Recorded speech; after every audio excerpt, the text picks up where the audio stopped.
Luis Campos es coordinador del Observatorio del Derecho Social de la Central de Trabajadores de la Argentina, de la CTA Autónoma. Con él queríamos charlar un poco por los números que últimamente se están difundiendo y por la situación, ¿no? De cierres de empresas, de bajas de salarios, pero bueno, lo tenemos en línea. ¿Cómo te va, Luis? Hola, ¿qué tal? ¿Cómo están ustedes? Bien, gracias por atendernos, ¿eh? No, por favor.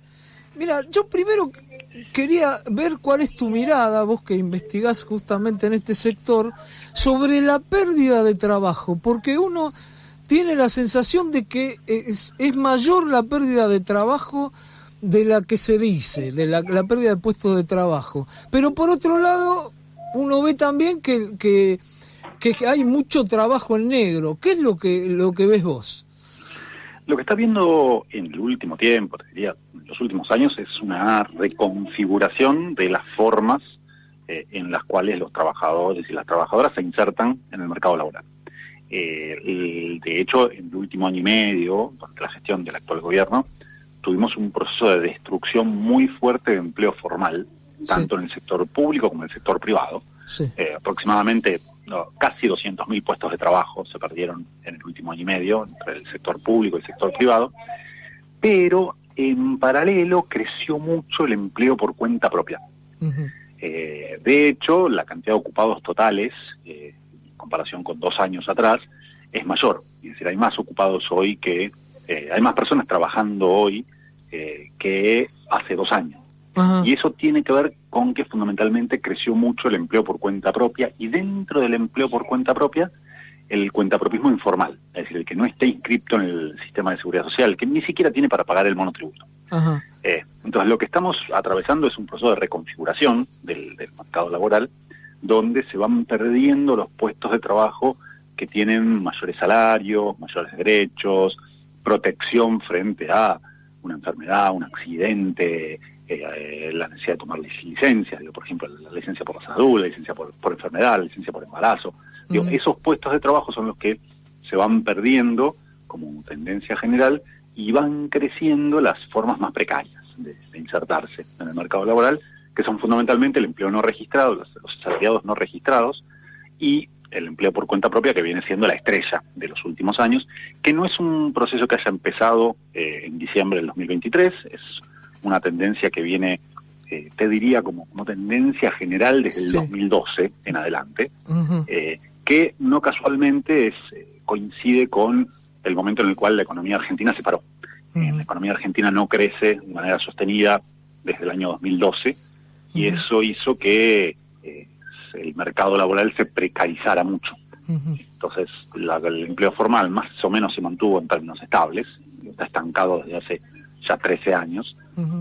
Y lo que viene creciendo mucho, y que también explica que no aumente mucho la tasa de desempleo, es la ocupación por cuenta propia, es decir, los trabajadores y trabajadoras que salen a hacer lo que pueden, hoy muy a mano de un celular, una aplicación, o en sectores más populares, menores ingresos, todo el trabajo que hay en torno a las ferias populares, la compra la compra de mercaderías y la reventa por internet, distintos mecanismos que hacen que crezca la ocupación, y esa ocupación más precaria. Ahora, Luis, esta ocupación que crece precaria, crece con salarios menores, porque desde ya ahí hay está el tema de las cargas sociales, todo eso, que muchos patrones que contratan incluso a gente monotributista no pagan cargas sociales. Pero aparte de eso, ¿los salarios también son más bajos, o cómo han reaccionado los salarios?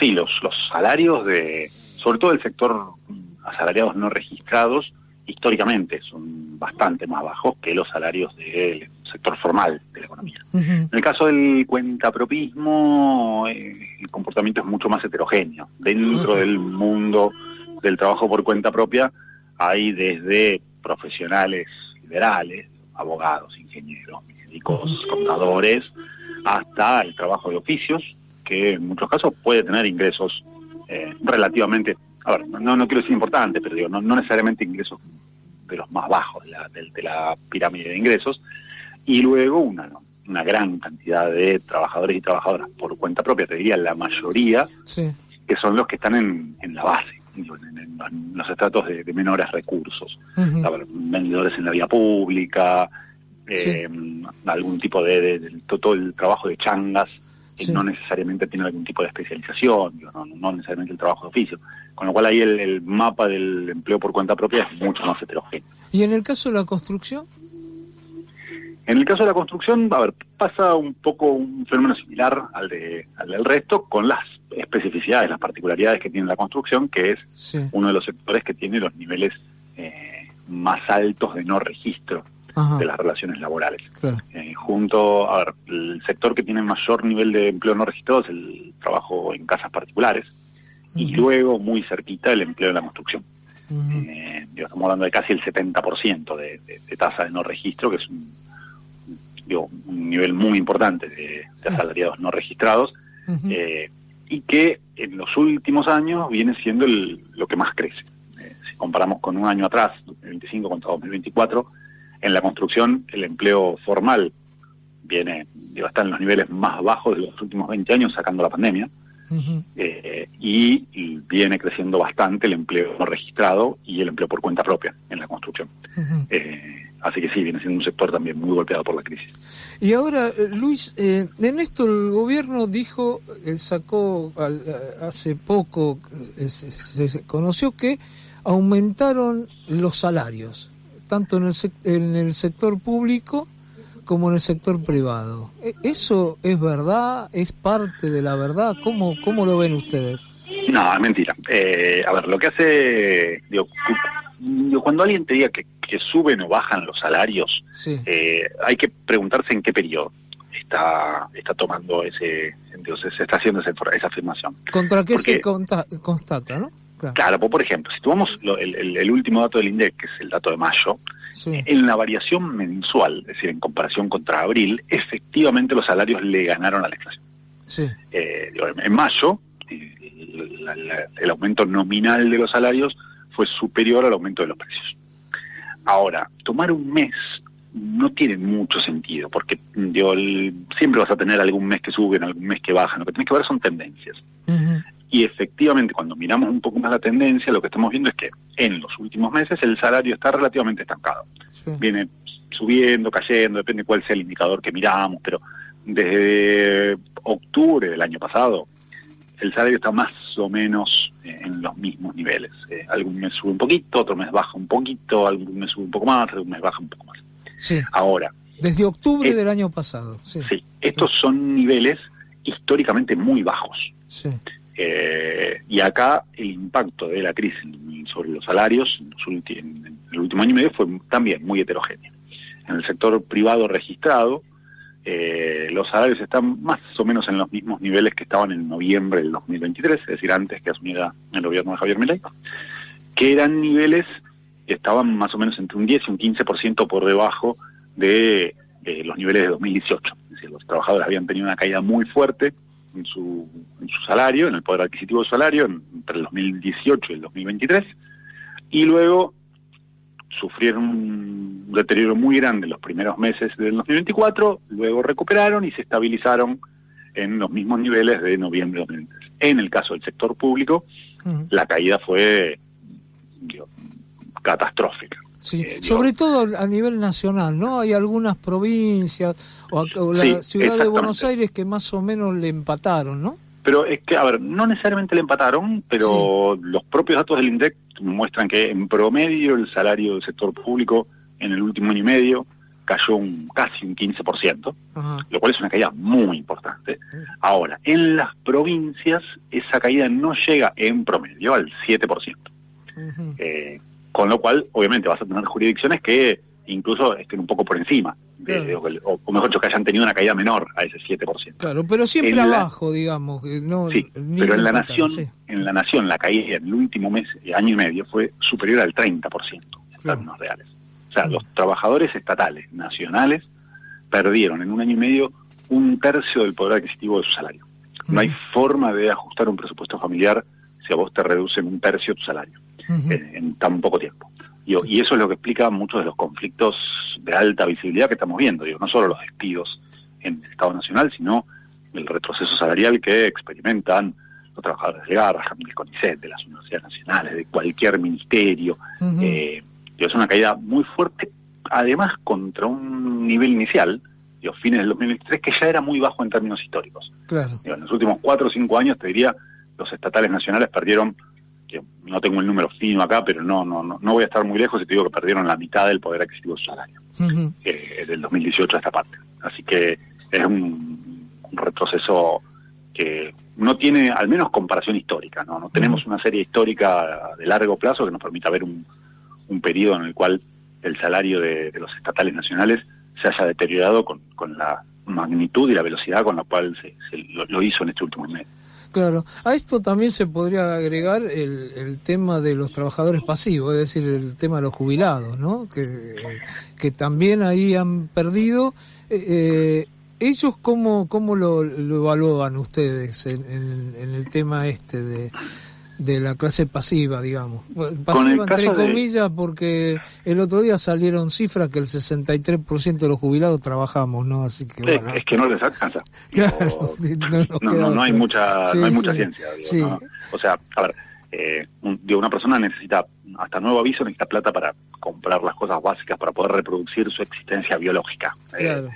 Y esto, en el caso de las personas de determinada edad, de una mayor edad, había un cierto consenso social, cierto acuerdo social que establecía que a partir de determinada hora de edad está bien que esas personas no trabajen. Claro. Entonces la sociedad se encarga de sostener que esas personas puedan comer, comprar un medicamento, comprarse ropa.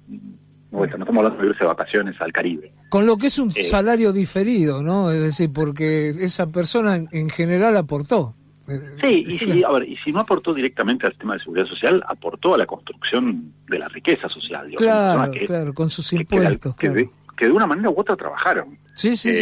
O mujeres que no necesariamente participaron activamente del mercado laboral, pero que tuvieron un papel muy importante en la reproducción de la fuerza de trabajo, en el cuidado de los nuevos trabajadores. Entonces, lo que pasa es que con los saberes en los niveles que están actualmente, que de vuelta son los más bajos de las últimas décadas, seguro, una de dos: o ese jubilado o esa jubilada recurre a la ayuda de sus familias, o tiene que salir a trabajar. Claro. Y sus familias son esos trabajadores de los cuales estábamos hablando antes, que también están perdiendo poder adquisitivo salario, con lo cual esto de que muchos jubilados y jubiladas tengan que salir a participar nuevamente del mercado laboral haciendo algo, lo que puedan, es una lógica consecuencia de ese deterioro de los saberes, que de vuelta no empezó durante la gestión de Javier Milei.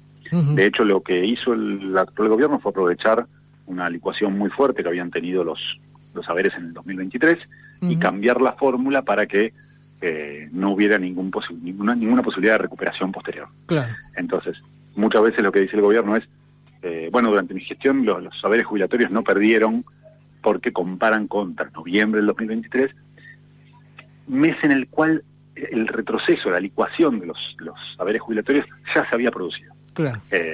Entonces, lo que pasa es que después cambiaron la fórmula, que era una fórmula que, en caso de que la inflación bajase, como finalmente tendió a bajar, la actualización de la jubilación le iba a ganar. Claro. Bueno, en ese momento, cuando tenía que ganar la inflación, dijeron, ahora va a actualizar por inflación. Claro, lo mismo que pasó en el 2020, cuando por inflación convenía para los jubilados, dijeron, no, esto no lo podemos pagar, cambiamos la fórmula. Acá, Siempre cada cambio de fórmula para actualizar los saberes jubilatorios que hubo en los últimos años, siempre para los jubilados fue un problema, porque o les comían un trimestre o algún momento de actualización, o cuando tenía que la fórmula empezar a dar bien, le cambiaban la fórmula. Entonces, eso fue una constante.